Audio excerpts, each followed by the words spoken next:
여러분 안녕하십니까? 여수 MBC 뉴스데스크입니다. 지역의 수관 사업이죠. 전북 익산과 여수 구간 굴곡이 심한 선로를 개선하는 전라선 고속화철도 사업이 최근 예비 타당성 조사 대상 사업에 선정됐습니다. 고속 주행이 가능해지면 여수에서 서울까지 30분 이상 단축됩니다. 하지만 사업 추진까지 남은 과제도 적지 않습니다. 김단비 기자입니다. 여수 세계 박람회를 앞둔 지난 2011년 복선 전철이 완공되면서 전라선에도 KTX 운행이 시작됐습니다. 하지만 접근성 개선의 기대도 잠시 지금은 저속철이라는 꼬리표만 남았습니다. 서울에서 2시간이면 도착하는 경부선과 호남선과 달리 3시간이 넘게 소요되기 때문입니다. 특히 익산역과 여수역 사이 약 180km 구간은 굴곡과 급커브가 심해 운행 속도가 시속 120km에 불과합니다. 경상도로 가면은 한 2시간 안으로는 보통 다 가는 편인데 이제 여수 쪽으로 오게 되면은 들리는 역이 많다 보니까 3시간씩 걸리면서 조금 지치는 것도 있는 것 같아요. 그러면은 훨씬 더 자주 이용할 것 같습니다. 지역사회에서도 전라선 고속화 요구가 이어지자 2021년 제4차 국가철도망 구축 계획에 반영됐고 최근에는 예비 타당성 조사 대상 사업에도 포함됐습니다.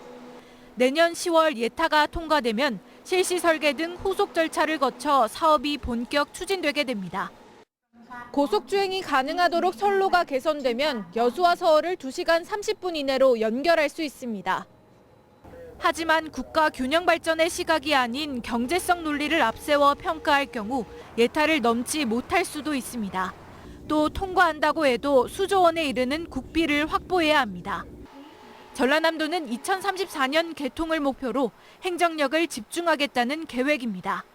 중앙부처 및 동부권 모든 시군과 협력을 통해서 예산 확보는 물론 지역 의견 등이 모두 반영되어 공사가 조속히 추진토록 전라선이 무늬만 고속철도라는 긴 오명에서 벗어날 수 있을지 전남 동부권 주민들의 기대가 모아지고 있습니다. MBC 뉴스 김담입니다. 여수시와 순천시, 광양시가 2016 여수세계 선박람회 성공 개최 협력과 여수공항 취향항공사 지원 강화 등 7건의 신규 사업을 공동 추진하기로 했습니다. 여수, 순천, 광양시 행정협의회는 오늘 여수에서 정기회의를 갖고 7건의 신규 사업과 9건의 연계 사업 등 진행 중인 사업과 신규 안건을 심의 의결했습니다. 여수, 순천, 광양시 행정협의회는 1986년에 발족해 지금까지 38차례 정기회의를 가졌고 광역교통망 구축과 여순사건 특별법 제정 촉구, 광양만권 수소 배관망 구축 등 3개 시 현안에 공동 대응해왔습니다. 고흥 출신 고 천경자 화백의 탄생 100주년을 기념하는 특별전이 오늘 고흥 분청문화박물관에서 개막했습니다. 이번 전시회에서는 탱고가 흐르는 황혼과 만선 등 채색화와 드로잉을 포함해 모두 160점이 선보이며 그동안 공개되지 않았던 작품과 유품도 최초로 전시됩니다. 또 고흥 아트센터와 남포미술관에서는 천경자 화백의 작품을 재해석한 청년 작가들의 공모 작품과 국내 채색 화가들의 작품도 만나볼 수 있습니다. 천경자 화백 탄생 100주년 특별전은 매주 월요일을 제외하고 오는 12월 31일까지 무료로 진행됩니다. 사업비 3천억 원 규모의 순천 데이터센터 건립이 기약 없이 미뤄지고 있습니다. 당초 올해부터 시범 운영에 들어갈 예정이었지만 부지 문제로 인해 사업이 지연되면서 아직 첫 삽도 뜨지 못했습니다. 문형철 기자입니다. 지난 2021년 3월 순천시와 전라남도는 IT 업체인 NHN 엔터테인먼트와 3천억 원 규모의 투자 협약을 체결했습니다. 지자체 등에서 각각 관리하고 있는 공공 데이터와 시스템을 통합해 관리하는 클라우드 데이터 센터를 순천에 건립하기로 한 겁니다. 1년 뒤인 2022년 4월에는 부지까지 확정하며 사업이 순조롭게 진행되는 듯 했습니다. 하지만 투자 협약 3년 7개월이 지난 지금까지 첫 삽도 뜨지 못하고 있습니다. 데이터 센터가 들어설 예정이던 자월드 인근 부지는 용도 변경 문제로 입주가 무산됐고 지자체가 제안한 17곳의 대체 부지도 모두 퇴짜를 맞았습니다.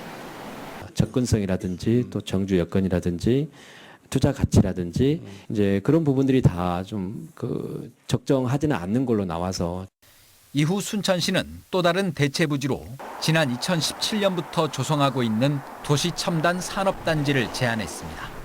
하지만 성토 과정에서 불거진 환경 오염 논란과 부지 조성에 필요한 토사 확보 등의 문제로 작업이 늦어져 데이터 센터 건립도 함께 지연되고 있습니다. 순천시는 공사 일정을 앞당길 수 있도록 업체 측과 협의를 진행하고 있다고 밝혔습니다. 준공인가 전에 토지 사용을 인가받아서 이렇게 사업을 추진하면 되지 않겠냐. 그래서 저희들이 이제 계속 요청하고 있는 상황입니다. 한편 지난해 투자 협약을 체결한 장성 민간 데이터 센터는 지난 8월 인허가 절차가 완료돼 착공을 앞두고 있습니다. MBC 뉴스 문형철입니다. 여수시가 지역관광의 대표 콘텐츠인 여수 밤바다 낭만포차 제9기 운영자를 모집합니다. 여수시는 내년 3월부터 1년 동안 낭만포차를 운영할 신규 운영자를 모집할 계획이고 모집 인원은 일반 시민 5명과 청년층 7명, 인근 지역 주민 3명, 차상위 계층과 장애인, 다문화, 북한 이탈 주민 3명 등 총 18명입니다. 지원 희망자는 오는 25일 여수 문화홀에서 신청하면 되는데요. 블라인드 방식으로 1차 서류 심사와 2차 음식 품평회를 통해 최종 선발할 계획입니다. 광주 전남 지역 보행자 사망 사고가 11월에 가장 많은 것으로 나타났습니다. 한국교통안전공단 광주 전남 본부에 따르면 2021년부터 2023년까지 보행 중 교통사고로 숨진 사람은 모두 268명이고 이를 월별로 분류하면 11월 사망자가 전체의 14.6%인 39명으로 가장 많은 것으로 집계됐습니다. 10월에는 28명, 1월에는 27명이 사망하는 등 그 뒤를 이었습니다. 이에 따라 교통공단은 매월 11일을 보행자의 날로 지정하고 교통사고 예방 캠페인을 전개할 예정입니다.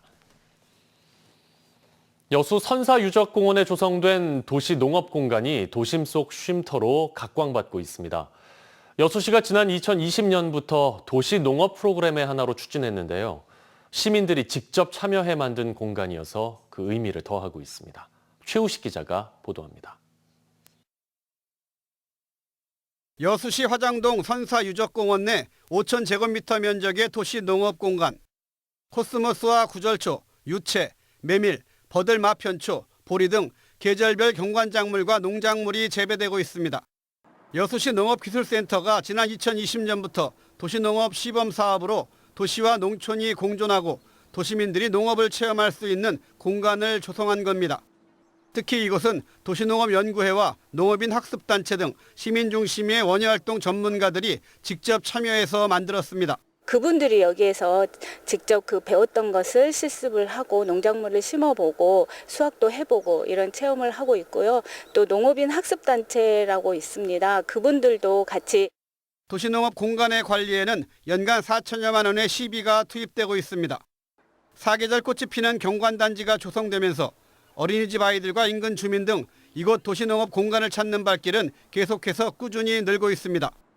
여수시는 최근 도시농업 수요 증가에 맞춰 추가 조성도 구상하고 있지만 마땅한 공간을 찾기가 쉽지 않아 우선 이를 대신할 교육관 건립을 추진 중입니다. 씨앗 도서관이랄까 도시민들이 많이 이용할 수 있는 옥상 텃밭이나 그다음에 이제 스마트팜 체험 시설 같은 것들을 갖춰놓고 도시민들이 직접 와서 체험도 하고 실습도 할 수 있는 공간을 마련할 예정입니다. 여수시는 이 같은 도시농업 공간과 새로 짓는 교육관을 기반으로 도시농업 프로그램을 확대함으로써 도심 속 녹색 힐링 공간인 도시민 친환경 텃밭 운영을 계속 사업으로 추진한다는 계획입니다. MBC 뉴스 최우식입니다. 오늘은 농업인의 날이지만 농민들의 한숨은 커져가고 있습니다.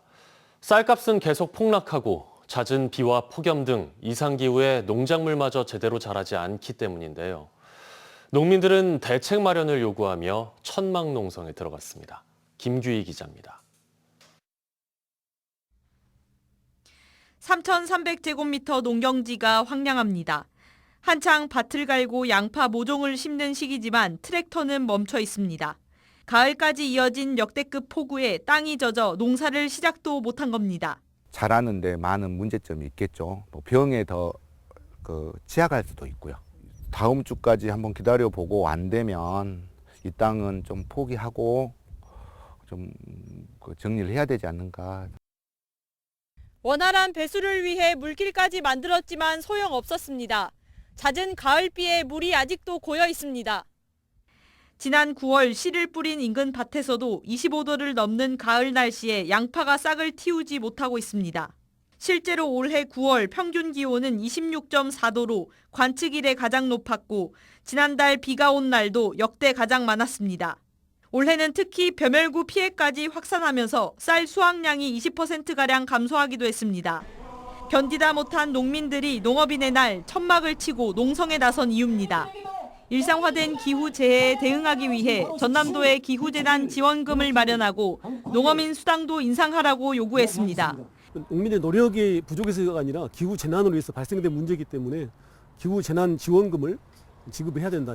전남도는 피해 복구비 일부와 농업재해 보험금을 지급했지만 기후재난 지원금은 근거 규정 마련 등 충분한 논의가 필요하다는 입장입니다. 일조량 부족에 따른 피해 예방 대책 지원 사업 그런 부분들로 해가지고요. 저희가 거의 한 1,500억 원 정도 예산 편성을 해서 그런 부분을 지원을 확대해 나갈 계획입니다. 올해 전남에서 자연재해로 피해를 입은 농가는 3만 8천여 곳, 피해 면적은 3만 6천여 헥타르로 3년 동안 꾸준히 증가했습니다. MBC 뉴스 김규희입니다.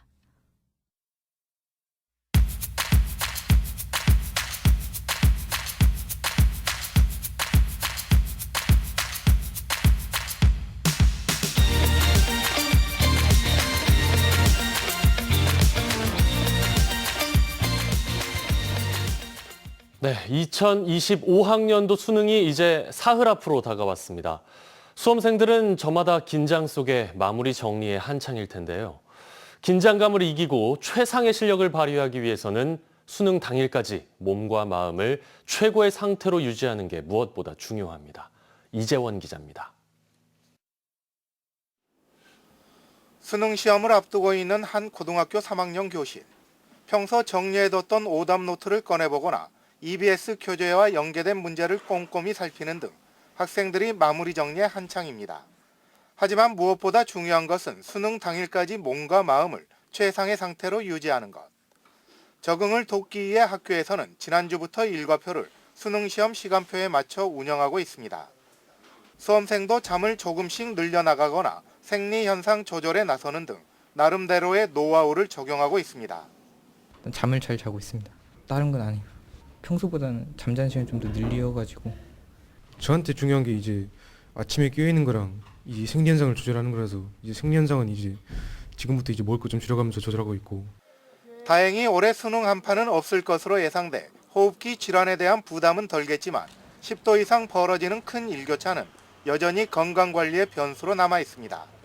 특히 오는 수요일 수험표가 배부되고 시험 장소가 공개되면 긴장도도 부쩍 높아져 위기가 찾아올 수 있습니다. 수험표를 받고 해당 학교에 가서 확인한 뒤에 오면 긴장도가 올라가니까 저녁에는 소화 잘 되는 음식으로 먹고 평상시대로 잠을 자고 다음날 아침에도 간단히 아침을 먹고 시험장에 가는 게 좋을 것 같습니다. 사소한 실수도 시험에 영향을 크게 미치기 때문에 수능 당일에는 부정행위로 처리될 수 있는 소지품을 미리 확인하는 것이 좋습니다. 스마트폰이나 태블릿 PC, 전자담배 등 전자기기를 소지했다 부정행위로 적발된 건수는 해마다 60여 건에 이르고 있습니다. 또 수험 시간이 종료된 뒤에 답안을 작성하는 것도 부정행위에 해당됩니다. MBC 뉴스 이재원입니다. 오늘은 맑은 날씨 속 낮 기온이 20도까지 올라 따뜻했습니다. 내일 전남 동부권의 아침 최저 기온은 9도에서 13도의 분포를 보이겠고 한낮 최고 기온은 20도에서 21도로 오늘과 비슷하겠습니다. 바다의 물결은 남해서부 앞바다에서 최고 1m, 먼 바다에서는 1.5m로 잔잔하게 일겠습니다. 당분간 아침 기온은 10도 내외, 낮 기온은 20도 이상 올라 일교차가 크겠습니다. 여수시가 자원회수시설 건립사업 폐기물 처리시설 입지로 원래동 2의 2번지 일원을 최종 결정, 고시했습니다. 여수시는 지난해 1월 입지 선정 계획을 결정 공고하고 후보지 2곳을 신청받아 입지 선정 절차를 진행해왔으며 입지 후보지 타당성 조사와 전략 환경 영향 평가, 영산강 유역 환경청과의 협의 등을 거쳐 신규 폐기물 처리 시설 입지를 최종 선정했다고 밝혔습니다. 자원회수시설은 2030년 생활 폐기물 직매립 금지 조치에 대한 대응책으로 하루 소각 350톤, 음식물 처리 150톤, 재활용 선별 30톤 등의 시설 규모를 갖춘 폐기물 종합 처리 시설입니다. 광양시 벤처밸리 기업협의회가 중국 선전시의 대표 기업 발굴 육성 업체와 상호 협력을 약속하는 업무 협약을 체결했습니다. 광양 벤처밸리 기업협의회는 중국 선전시의 대표 벤처 발굴 육성 기업인 따궁팡과 업무 협약을 체결하고 양 지역의 벤처 기업들이 상호 진출할 수 있는 공간적, 기술적 지원에 최선을 다할 것을 약속했습니다. 광양 벤처밸리 기업협의회는 이번 협약을 통해 광양시 벤처 창업, 육성 정책이 추진력을 확보해 광양의 기업들이 세계적인 기업으로 성장할 수 있는 새로운 동력을 확보한 것으로 평가했습니다. 순천 신대도서관이 공공도서관 운영평가에서 최우수 도서관에 선정됐습니다. 문화체육관광부가 주최한 이번 평가에서 신대도서관은 시설 혁신과 지역사회 협력 활동, 도서 대출 증가 등의 항목에서 높은 평가를 받았습니다. 한편 신대도서관은 지난해 12월 개관 이후 지금까지 36만여 명이 이용했습니다.